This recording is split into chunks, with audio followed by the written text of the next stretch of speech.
Ano nata, ano yan? Iskaramosa na sa DCGV.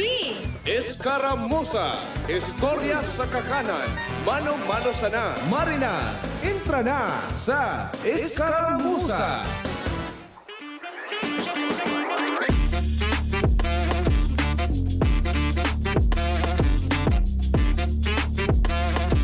Hi!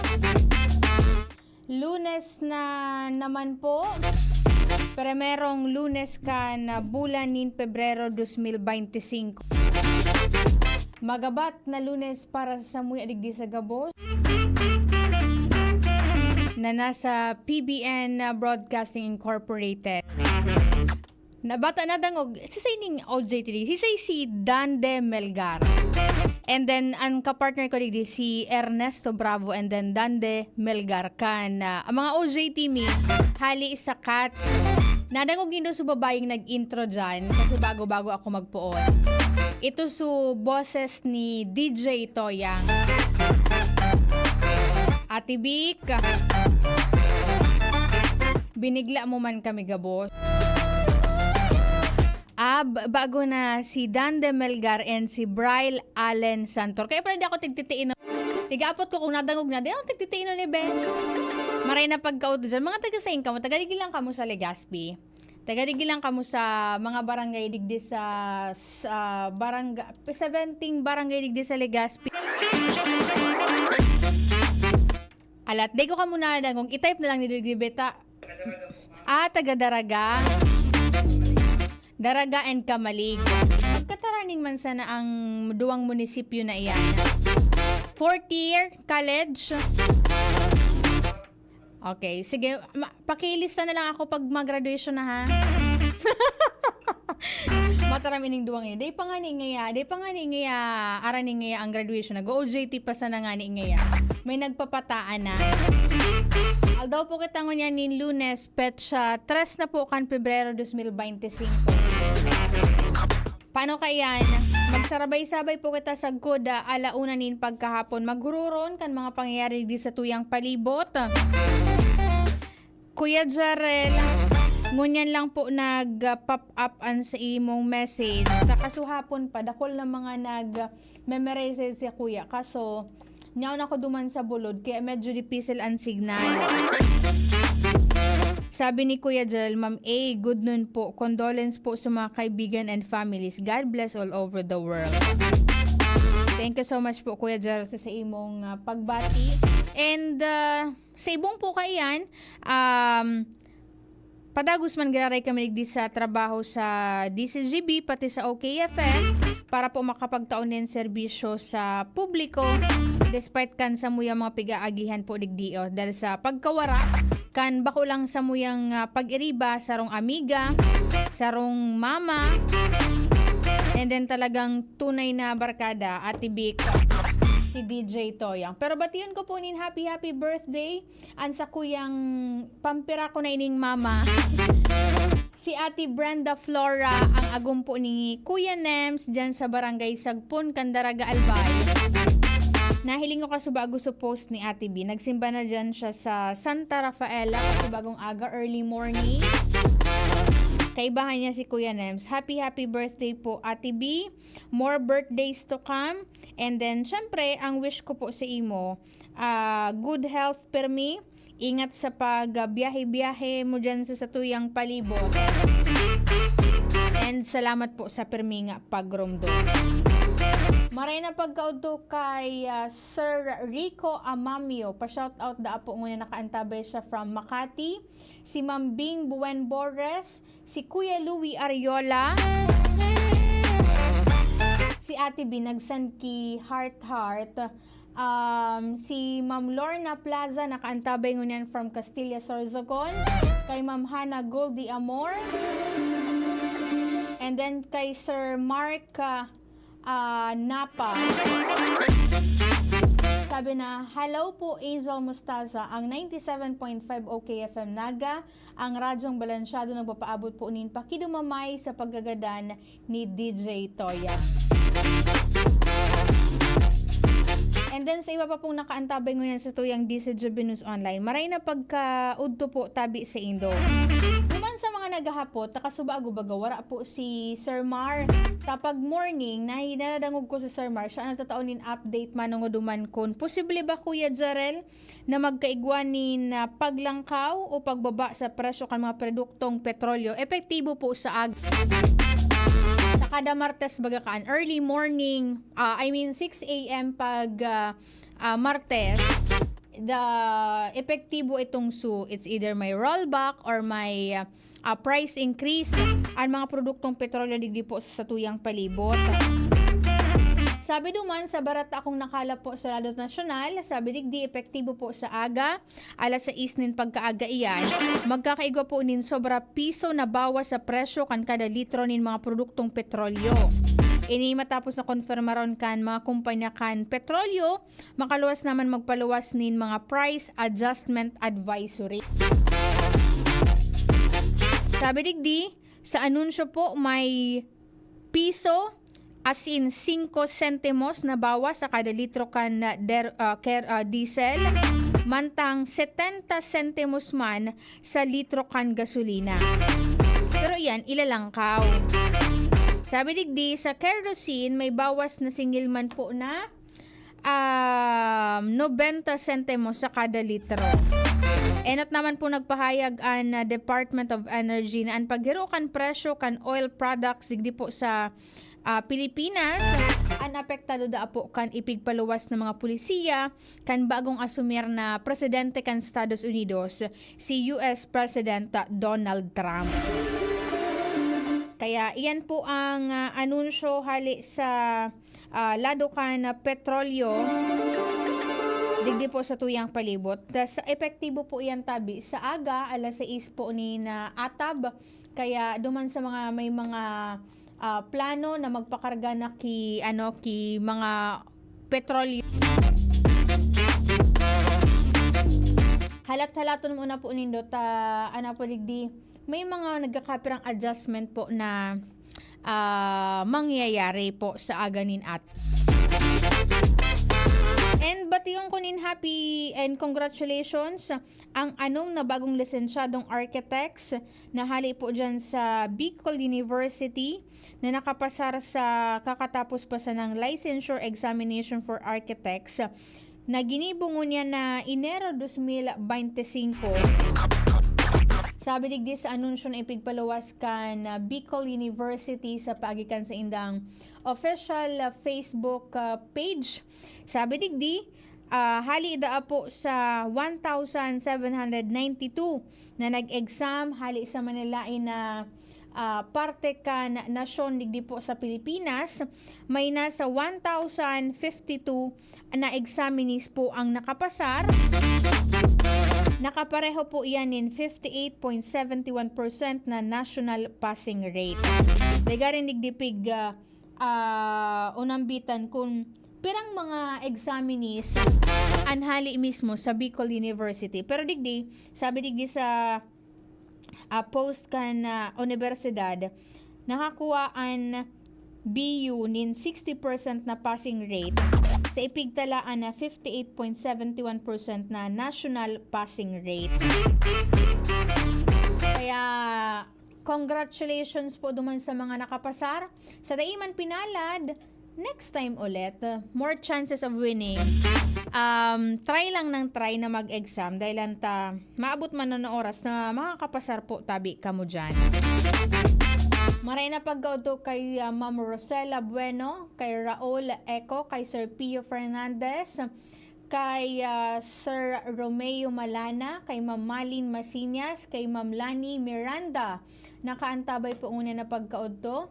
And then kay Ma'am Melinda Regmalos Romero, nakaantabay po sinda sa tuyang DCGB News Online.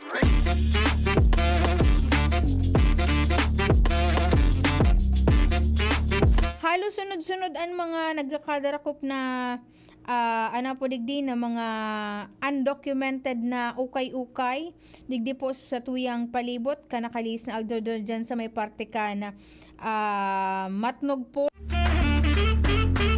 igwa dyan sa may parte ka na Pasakaw, And then igwaman dyan, ito dyan sa may parte kan Piodoran, mga foreign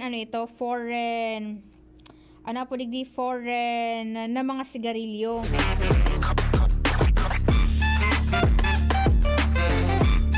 Iyan ang mga accomplishmento kan Philippine Coast Guard District Bicol. Makalihis pigkukondukta po nindang paneling and inspection duman sa mga nasa laog kan pantalan digdi po sa Bicol Region. Dipisil naman anggad na malusutan giraray. Ta imagine, kanakalihis na mga semana, duroda ko lang kantidad ng illegal na droga hali sa may parte kan Masbate. Na-recover na siya sa may parte kan Visayas sa Samar. Sarong pulang pulang kotse na may laog ni nasa 70 million ata kung di ako nasasala, or 170 million mga arog kaan na worth ni illegal na droga, particular na siya confiscar po kan mga Coast Guard duman sa Visayas, makalihis na magkondukta po sila ni inspection. Kaya ang resulta ngun yan, pamayukan Coast Guard station dyan sa Masbate para mientras siyang pig-relieve manta nagkondukta nin investigasyon ang sentral na opisina kan Coast Guard. Tapos may pigpalawas naman na anunsyo ka ito su press statement so Coast Guard District Bicol na sa siring katong sitwasyon nag-deploy sila nin mga dugang na mga K9, and then itong syempre sa mga handlers ninda tanganing mapaigot pa ang piga i-implementar po na security duman sa tuyang mga pantalan. Tanganing maibitaran ta bako lang itong sa mga illegal na droga, mga illegal na kargamento, and then iba pang mga day dapat itransportar na wara nin magakanigong dokumentos. And duman po sa mga parents na dai pa nakakapagparehistro, nakapagpapa-enroll kan sa ilang mga aki na malaog sa kinder, grade 1, grade 7, and grade 11. Padagos po tabian pag-akseptar kan mga eskwelahan, digdi po sa satuyang palibot mga public schools. Para digdi sa early registration para sa school year 2025 to 2026. Halawig pa, dakol-dakol pang mga oras and kakaipuhanon.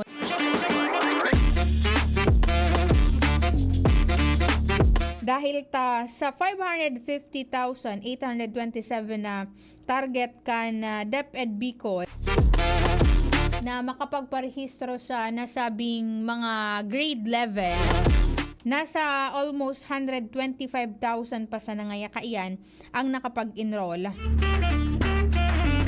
O kapareho nin, nasa 63,252 ang babae, and then 61,928 po ang lalaki.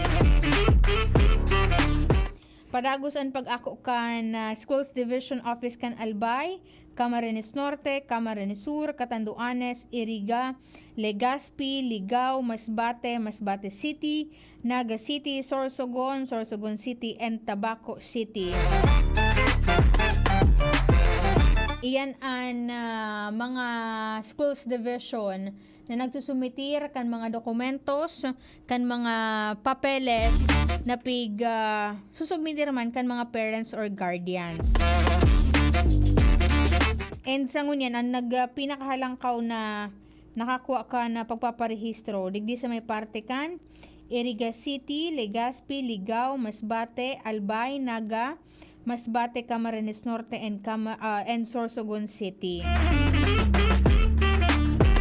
Yan po pigigibukan DepEd tanganing syempre madeterminaran kung an mga facilities ba, an mga tukawan, an mga workbooks, an mga libro an supisyente, or kay puhanindang magdugang nin o maghahagad nin dugang na mga fundo kung igwa para sa pagdugang man kan mga siring na gagamiton kan mga estudyante sa pagralaugan po kan sa school year 2025 to 2026. Pero maski nga ni iba baga pag nagbuburukasan na ang ano, may mga kaklase ako kayan dati na ma-enroll iyan pag ano na, pag nagpo na mismo ang kralasihan, maga pa-enroll iyan, taang iba kay nagpapaligtas sa brigada eskwela. May mga teachers ako dati na pag day ka talaga nakapagbrigada, uulit-ulitong kakaiyan, o day ka pa ngayon bibrigada, tapos madara ka pa kaiyan ki taldok, mga tulong subala, tapos may kagingking pa. Ining duwang kampang ko didi, gariday man kanina, kung halisin na sa public school, posibleng na-experience maninda iyan, na bago ka pag nagbibrigada ka, kay puan mo magdara ka mga requirement na iyan. Sabi ni Ma'am Marilu Musatalia Marcaida, condolence po sa family ni DJ Toya. And then kay Ma'am Jan Estola, sabi na, good afternoon po Ma'am Angel. Hello po sa pamangkin ko na si geodetic engineer na si Miss Karen Sarza Estola. Keep up the good work. Congratulations Miss Karen Sarza Estola. And sa pagiging geodetic engineer, proud na proud ang sa imong tita, si Ma'am Jen Estola. Ako Ma'am Jen, may barkada ako, kansarungal daw kang Sabado nga ni hali digdi. Tanag ko siya kang ticket niyang pigpa-reserve para sa Fiesta Chinoy 2025. Kaswapon po baga ginibo dyan sa Ibalong Centrum for Recreation sa may parte kan Barangay Bitaano. Very successful naman ining amigo ko, si partner Will Franz Correa. Saro siyang counselor dyan sa Barangay Taysan. At the early age, naglog na siya sa bida politika. Nag-top 2 ka nakalihis na eleksyon. And then saro siyang geodetic engineer. Malanganing unang nasa ibang lugar na naman. Nagsusurvey. Ang mga ninda, Ma'am Jen, itong ano po digdi?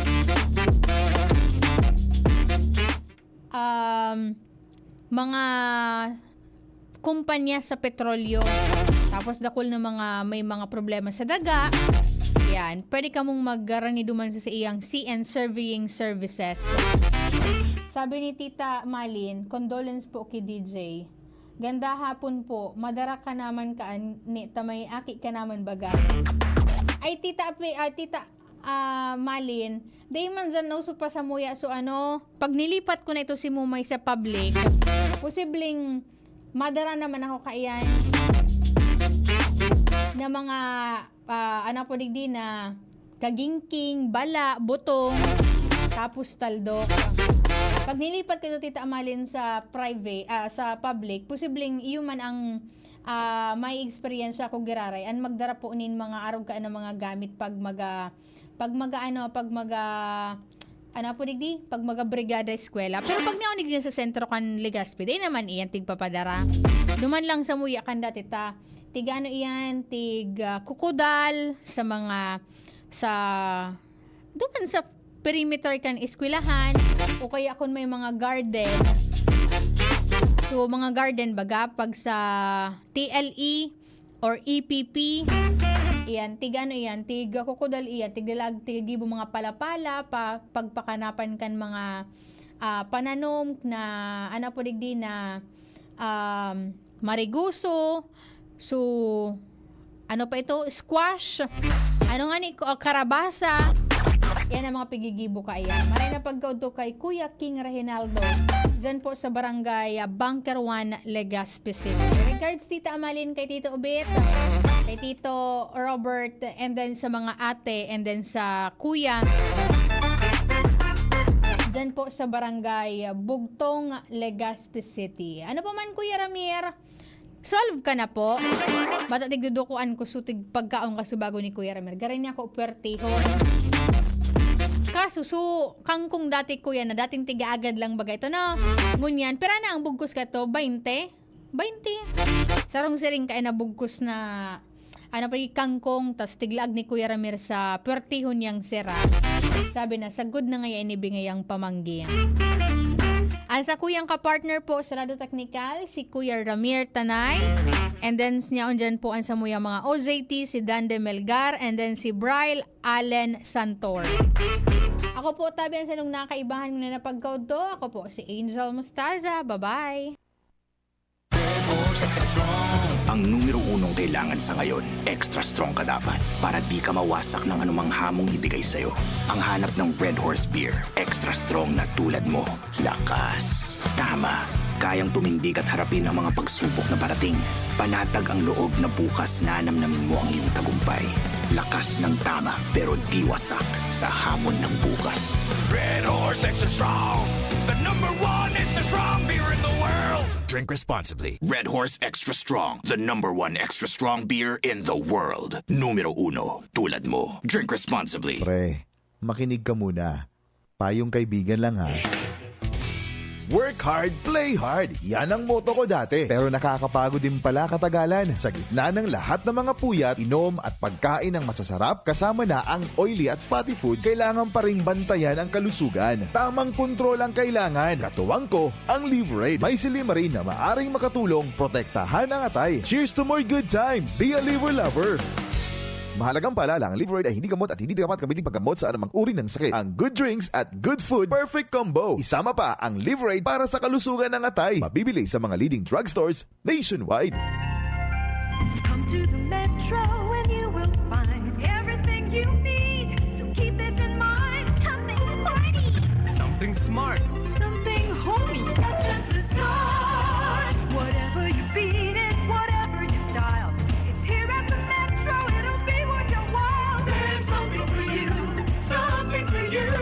Something for you at the Metro. There's something for you at the Metro. Radyo Balagon Kaito, DCGB Ngunyan, Anainot, pirming nanginginutan. Always #1. Always #1. DCGB 729